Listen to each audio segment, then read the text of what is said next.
वंदे मातरम। स्वस्थ समृद्ध परिवार निर्माण प्रयास केंद्र दिल्ली से आप सबका भाई गोविंद शरण प्रसाद।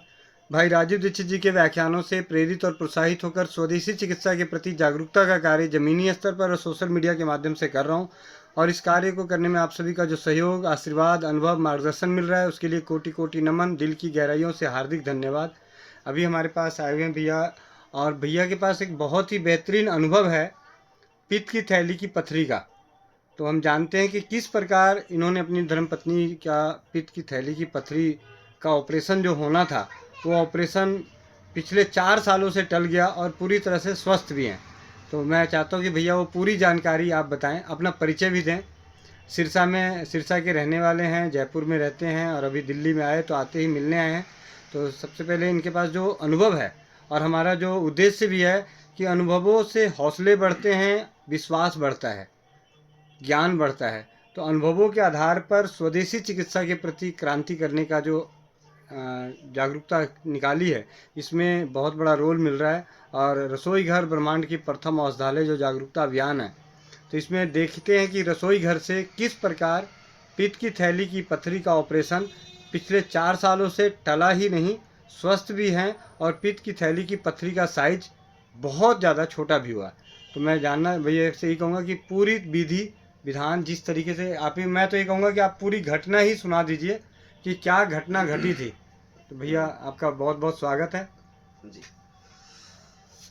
ऐसे है गोविंद भाई कि जब कोरोना की बीमारी जब अपने आई थी, उस वक्त मेरी पत्नी की हालत काफ़ी ख़राब हो गई थी। उनके आपने काफ़ी पेन हो रहा था यहाँ पे इस साइड में, लीवर की साइड में।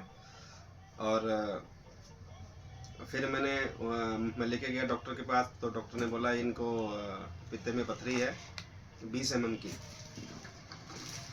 तो उन्होंने उसको रिपोर्ट कराने के लिए बोला था। तो मैंने रिपोर्ट कराई तो उसमें उसका जो साइज़ आया 20 mm का आया।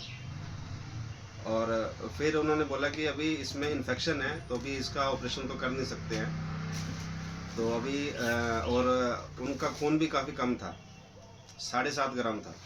तो बोले अभी ऑपरेशन नहीं कर सकते। तो मैंने कहा ठीक है। बोला अभी आपको एंटीबायोटिक दे रहे हैं हम, तो 1 महीने के बाद में ऑपरेशन करेंगे। तो मैंने कहा ठीक है भाई। उन्होंने एंटीबायोटिक दे दिए, उनसे उनका दर्द टिक गया। और वो तो फिर मैंने सोचा कि 1 महीने का मेरे पास टाइम है, तो क्यों ना एक नुस्खा मेरे पास है तो वो ट्राई किया जाए।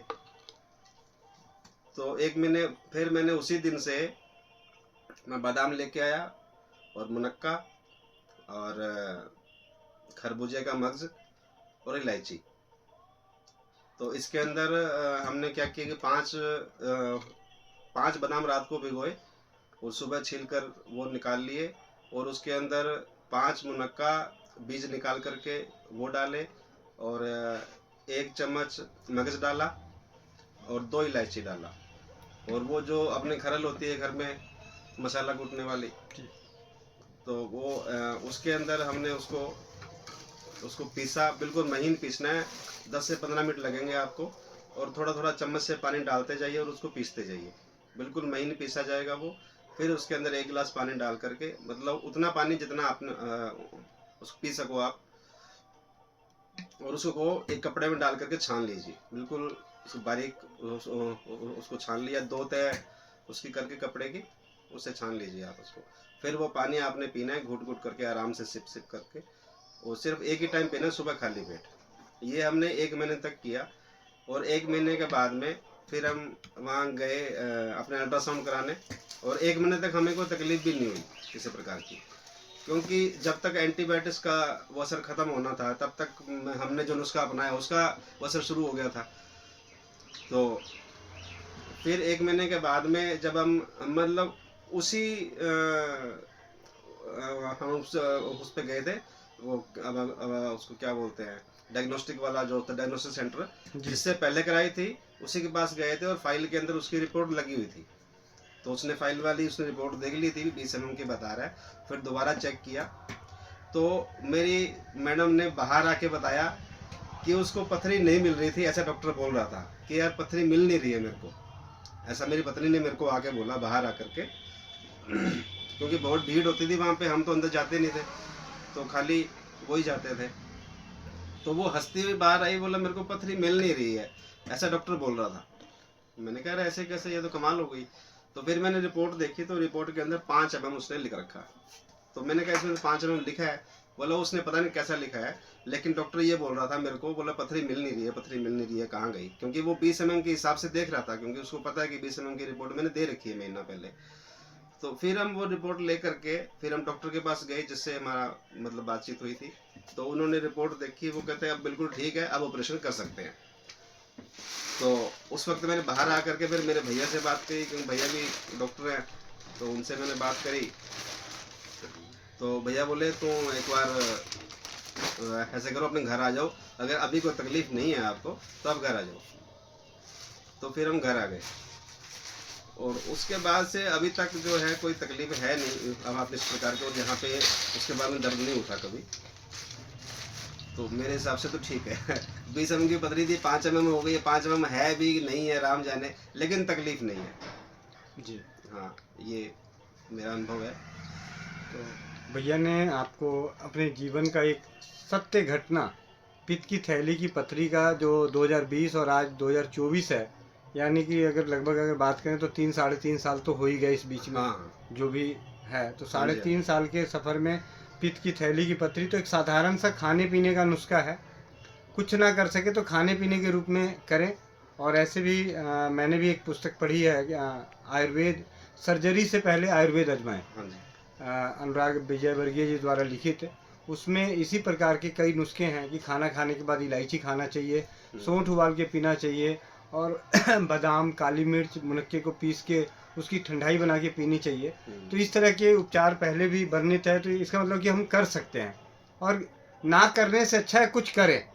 जी। ना करने से अच्छा है हाँ, कुछ कुछ तो करें। भाई कोई नुकसान तो है नहीं, इसका कोई दवा तो है नहीं, जी। है ना, खाने वाली चीज है तो हमने खा ली। तो एक और यहीं पे मैं बताना चाहूँगा कि मुझे इंग्लैंड से फ़ोन आया था कि भैया मेरे पित्ताशय में पथरी है, तो क्या कर सकता। मैं कि जी आप वहाँ पे आपको क्या मिलेगा। तो मैंने बस सबसे सिंपल बोला, मैं कि कुछ ना कर सके तो आप एक काम कीजिए, 2-3 चुटकी सौंठ दिन में 2-3 बार उसको चाय की तरह उबाल के पीजिए, और जितनी बार खाना खाते हैं उतनी बार खाना खाने के बाद आप 2 छोटी इलायची चबा चबा के खा लीजिए। ठीक है। 3 महीने बाद फ़ोन आता है कि आपने जो उपाय बताया उससे मेरी शारीरिक कष्ट तो सारे गायब हो गए।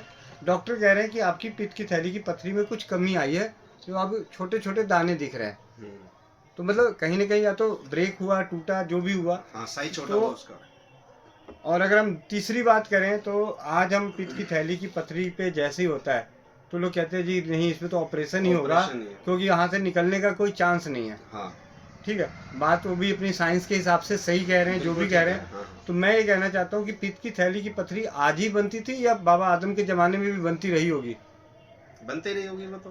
भाई हाँ, पहले भी शरीर तो पहले भी था, शरीर आज भी है। शरीर पहले भी हाँ, था, शरीर आज भी था, बिल्कुल तो अपने आप घुलती भी होगी। बिल्कुल वो घुलती और है। सबसे हाँ, बड़ी बात है कि हर इंसान के पित्त की थैली की पथरी 90% केसेस में ये देखा गया है कि 10 mm, 12 mm, 15 mm के बाद ही पता चलती है। हाँ, उनको दर्द होता है, पता चलता है जी पित्त हाँ, की थैली दर्द की होता है पथरी तभी में। मालूम पड़ता है। तो इसका मतलब क्या है कि जब वो 14-15 mm का था, 15 mm, 14.99 mm तक आपको कोई तकलीफ नहीं दे रहा था, है? और एक दिन आपके खान पान में ऐसी कोई गड़बड़ हुई और गैस बना और वो दर्द बढ़ गया, जिससे दर्द और उसके बाद आप गए तो जांच हुआ तो पता चला जी पित्त की थैली की पथरी, अब तो ये निकालनी पड़ेगी। हाँ, ये हो जाएगा, हो जाएगा। भैया अभी हो जाएगा। तो एक ही बताओ, आज से इतने दिन पहले भी तो ये जो 14 mm तो था, रातों रात तो 15 mm तो उछल के नहीं पैदा हो गया कि आज भैया आज हमारे पेट में दर्द हुआ तो रात को ही 14 mm की पथरी हो गई। भाई 1 mm से 14 mm के बनने के सफर में 2 महीने, 6 महीने, साल भर, 2 साल, 3 साल, 4 साल, 5 साल, 6 साल तो लगे होंगे। बिल्कुल आराम से लगते हैं। इसका इसमें थोड़ा गड़बड़ है, मतलब वो दर्द तो पता नहीं किस वजह से होता है। हाँ, वो दर्द तो उसकी वजह से पता नहीं क्या थी, लेकिन अल्ट्रासाउंड लिख दिया उसने। अल्ट्रासाउंड हमने कराया तो उसने देखा पित्त की पथरी है जी, तो वो सारा ब्लेम उसी पे डाल देता है, सारा पित्त की पथरी से ही ये आपको दर्द है, चाहे वो गैस का क्यों ना हो। हाँ, गैस का ही क्यों ना तो दर्द हो। हम सोचते हैं कि पित्त की पथरी के कारण है और अब तो ऑपरेशन कराना पड़ेगा। तो ठीक है, मैं जिसको भी, लेकिन जितने लोगों को भी मैंने देखा है, लगभग व्यक्तिगत रूप से 2016 से जब से राजीव भाई के प्रचार प्रसार में, स्वदेशी के प्रचार में, अनेकों भाई बहनों से बात हुई जिन्होंने भी गॉल ब्लैडर के निकलवा लिया उनको जीवन भर में दुख ज़्यादा झेलने पड़े हैं। उस वक्त तो उसका कष्ट कम हो गया जी जी, ठीक है जी, जो दर्द होता था वो दर्द होना बंद हो गया, लेकिन एसिडिटी, गैस, मोटापा, कमजोरी, जी मचलना, चिड़चिड़ापन, वो जिस कार्य के लिए वो लगाया गया है पित्त की, हाँ। जब पित्ताशय जिस कार्य के लिए बनाया गया है, तो वो कार्य नहीं होगा अगर उसको निकाल दिया तो एक तो सबसे पहले हमारा प्रयास होना चाहिए कि हमारा ये बच जाए, और किसी तरीके से आपका निकलता है तो उसके बाद आप सुधर जाओ कि भैया अब हमें सोच समझ के ही खाना पीना है। हाँ, सोच समझ के खाना पीना पड़ेगा। यार भाई साफ सी बात है, अगर हमारे अंदर से शरीर से एक अंग गायब हो गया तो अब हमें अपना खान पान हमें सोच समझ के करना चाहिए। बिल्कुल भाई दो में से एक काम तो करो, या तो उसको बचाने का प्रयास करो, बच गया तो बहुत अच्छी बात है, अच्छी बात। नहीं बचता है तो फिर उसके बाद पूरी जिंदगी आप परहेज के हिसाब से चलो। हाँ, परहेज के साथ चलना पड़ेगा। फिर यूं नहीं है कि आपने छोले भटूरे खा लिए, हाँ, शादियों में जाके पार्टियां कर रहे हैं, ये सारी चीजें कर रहे फिर वो नहीं हैं, चलेगा। वो सब नहीं चलेगा। आपको अगर गलती से कभी कभार खा भी लिया, कभी कभार खा लिया तो ठीक है जी, उसके बाद आप गैस की दवाइयाँ खा लीजिए, अगले दिन का भोजन उपवास कर लीजिए, लीवर की सफाई कर लीजिए, लीवर क्लीनिंग कर लीजिए, किडनी के लिए, अपने शारीरिक अंगों की पूरी दुनिया सुबह उठते ही दांतों की सफाई करेंगे। मैं आपको बताऊं, हकीकत बता रहा हूँ कि भैया ऐसे अनेकों लोग हैं जो दांतों की सफाई 2 टाइम करते हैं, लेकिन आँख की सफाई एक भी टाइम नहीं करते। कान की सफाई तो भूल ही जाओ, जब तक कान में दर्द नहीं होगा तब तक वो कान में तो तेल तो दूर की बात है, पानी भी नहीं डालते, नहीं, कुछ नहीं डालते, उंगली भी डाल के ऐसे ऐसे नहीं साफ करते। तो इस तरीके से हमारी मानसिकता है। तो जो हमारी ज्ञानेंद्रियां हैं, उन ज्ञानेंद्रियों की रक्षा तो हम ढंग से करते नहीं। ठीक बात है। मैं आज की मनोस्थिति में कह रहा हूँ कि भैया ज्ञानेंद्रियों की रक्षा करने को कोई तैयार नहीं है। चेहरे पे कल मैं बहुत अच्छा लगा, एक जगह सुन रहा था तो मैं भूल गया ध्यान से, बाद में कभी याद आया, तो क्या ना, हम सुंदरता के पीछे पागल है। सुंदरता, सुंदर बनना है, सुंदर बनना है, सुंदर कपड़े पहनने हैं, चेहरे पे चमक लानी है, लिपस्टिक लगानी है, ये लगाना है, मतलब पेंट। लड़कों में भी होड़ चली पड़ी है जाके मेकअप कराने की, लड़कों में भी होड़ चली हुई है मेकअप कराने की। जिम में जा रहे हैं तो इसलिए जा रहे हैं कि वो थोड़ा सुंदर दिखें, सुंदर दिखें, सुडौल दिखें। लेकिन मैं तो कहता हूँ कि सुंदर दिखने से अच्छा, भी अपने सेंटर पे आपके सामने आए थे, थोड़ा 8 अंग से टेढ़ा, भाई फिर भी वो खुश है, 8 अंग से टेढ़ा होने के बावजूद भी खुश है, और हमारा एक छोटा सा टेढ़ा हो जाता है, उसी में हम दुखी हो रहे हैं और अपना हार्मोन्स खराब कर रहे हैं। सही बात। तो ये कुछ चीज़ें हैं। तो आप सभी से विनती यही है कि स्वस्थ रहें, अपने भोजन को पहचानें, अपने मतलब मनोस्थिति को खराब ना होने दें। जिसके विचार बहुत अच्छे हैं, सुविचार है, उसका शरीर भी अच्छा रहेगा। हाँ, स्वस्थ रहता है, खुश रहना बहुत जरूरी है जी, अच्छी भावना, सद्भावना होनी चाहिए। बहुत बहुत धन्यवाद भैया। वंदे मातरम। वंदे मातरम।